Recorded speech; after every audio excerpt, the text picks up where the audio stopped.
Childe may have just kickstarted an apocalypse that will flood not just Fontaine, but all of Teyvat. And as a result, he's at the biggest crossroads of his life, where he may either level up, go past his limits and unlock Ultra Instincts, or he'll simply poof. Maybe. But first off, do you see this clock right here? It looks pretty different from your average clock.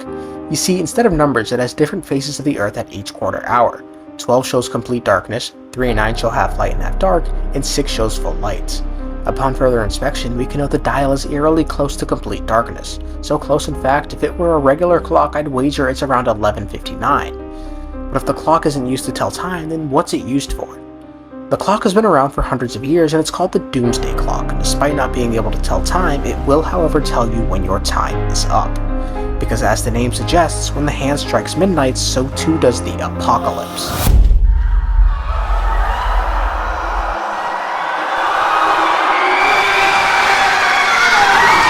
But why does the clock say we're so close to the apocalypse? Who made it, and what exactly will happen if it does hit 12? Something to note is, the first time I look at the clock, it actually ticks one step closer to twilight, so it is currently active. So anyway, this brings us to Childe, someone who inexorably finds himself in the eye of the storm, and someone who conjures two very different emotions from people. I mean, seriously, most of you it seemed like didn't want his name anywhere near the word death, but then there's this teeny tiny group of people that want him dead, bad. Just people that were clamoring for his death. Kill him! I remember going to some of these comments like, bro, this thing, does he bully you in elementary school? What's going on? You guys can remind me of this Meg in this one scene. Kill him dead! Murder him! Anyway, back to the topic at hand. Did Childe start the apocalypse? No. I believe that honor goes to the person who falsely accused Childe, probably knew of his connection to the Abyss, and may have known the Oratrice would render him a guilty verdict because of it. So, who is this extremely capable individual? No clue. For some strange reason, it's never shown who accused Childe, despite the fact that in every other proceeding, the accuser stood across from the accused so as to make their case. It never happened here. However, throw on your yoga pants because we're about to do some stretching. I think I have one candidate that I think could have been responsible for falsely accusing Childe. Despite being extremely unlikely, I think it could be his former master, Skirk. You see, if the person who accused Childe knew of his connection to the Abyss, then that quite literally only leaves one suspect, Skirk. Childe never told anyone of this trip to the Abyss, so the only other person besides Childe who knows about his connection to the Abyss is Skirk. Now the glaring issue with this, of course, aside from the fact that I'm running on a boatload of assumptions, is he would probably recognize her in like half a second if he saw her again. So with that said, I'm really all out of guesses as to who could have accused a Fatui Harbinger for a crime that they must have known he didn't commit. Regardless, what's done is done, and the fact remains that Childe is currently at the forefront of an apocalypse brewing just beneath the surface. But what is an apocalypse anyway? In Teyvat, the apocalypse is thought to be the burst of forbidden knowledge that ravages the land. Forbidden knowledge is wisdom that is not from this world. It stems from the Abyss and is harmful to Teyvat and its inhabitants. It's even corrupted the likes of King Desserot and a sovereign like Apep. There have been a couple of instances of forbidden knowledge making its way through Teyvat. It was first brought over by the Dragon King Nibelung in a last-ditch effort to win the war against the Primordial One. He fails, but I mean, A for effort, I guess. Assuming Nibelung isn't the second who came, there would then be a subsequent burst of forbidden knowledge from the clash between the Primordial One and the second who came, resulting in the destruction of both the heavens and the earth. Shocked seeing all this abyssal power destroying Teyvat, the Primordial One thought to himself, I could do that too, then created and cast down the divine nails, purifying the abyssal knowledge, but in turn destroying Teyvat. The third instance of forbidden knowledge laying waste to Teyvat was at the hands of King Desserot, who, like an opioid-addicted wight, just wanted it really badly. And the final instance was most likely in Conria, where Rheindoter was playing God. Each of these cataclysms brought Teyvat to the edge and altered it in a significant way. During the Conrian cataclysm, most of Fontaine ended up submerged due to a flood. However, this time if another apocalypse strikes, it will not only flood Fontaine, but all of Teyvat. So, if the clock is correct, then we are mere moments away from another potential Teyvat-shattering event. But that's a pretty big if.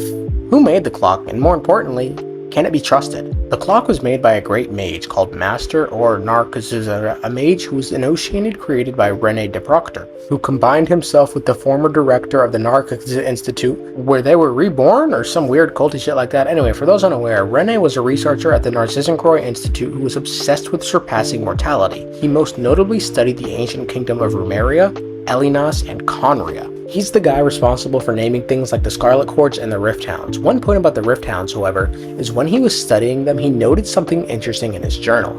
He put, quote, "Their properties are nearly identical to those of Elynas." This is significant because it now means Reindoder was most likely the mother that Elynas was referencing that gave him his form. Remember this because it'll be important later, but over the years, René was working on a world formula equation that he hoped would give him information about the apocalypse. When he ran the calculations, however, he noticed something different about this current era than the last. He would write, quote, "Kingdoms rise and fall, and when a civilization is annihilated, a new one will be born from the ashes. No matter how many times I derive it, however, the results remain the same. Unlike the world depicted in these ancient texts, there will be no more new civilizations born, unless we consider introducing variables from outside the system. If it was that sort of power, we might have a chance." When René says a power from outside the system, he's most likely referring to abyssal power, given that's exactly what it is.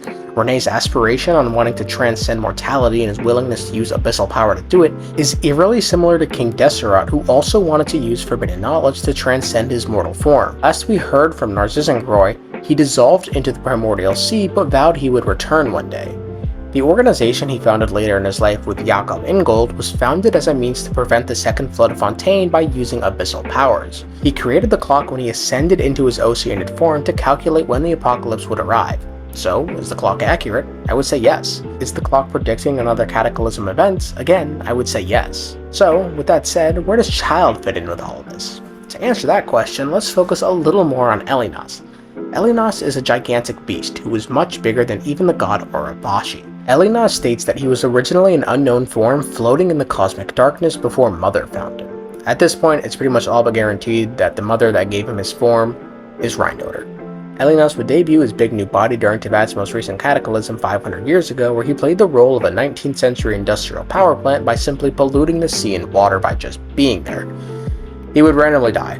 Anyway, I want to highlight a couple of important things with Elynas. One is he was made using abyssal powers. Two, he states he was floating in the cosmic darkness, so I think it's safe to assume that the cosmic darkness might have been the primordial sea. And three, he was present during the cataclysm.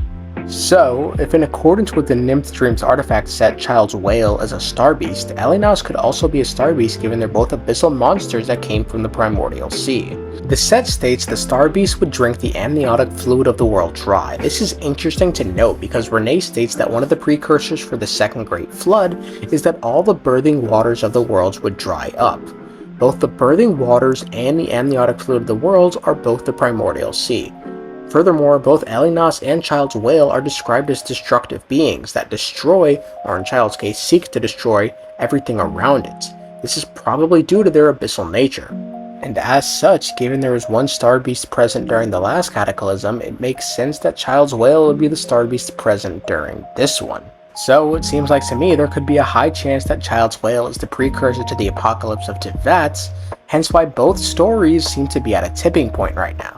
Childe's whale could very well be the star beast that's drinking the amniotic fluid of the world dry, causing all the birthing waters of the world to dry up. And as such, what follows is the Second Great Flood. This all fits with Childe's theme of bringing destruction and chaos wherever he goes, constantly being at the eye of the storm, but who knows? This whole thing could be wrong.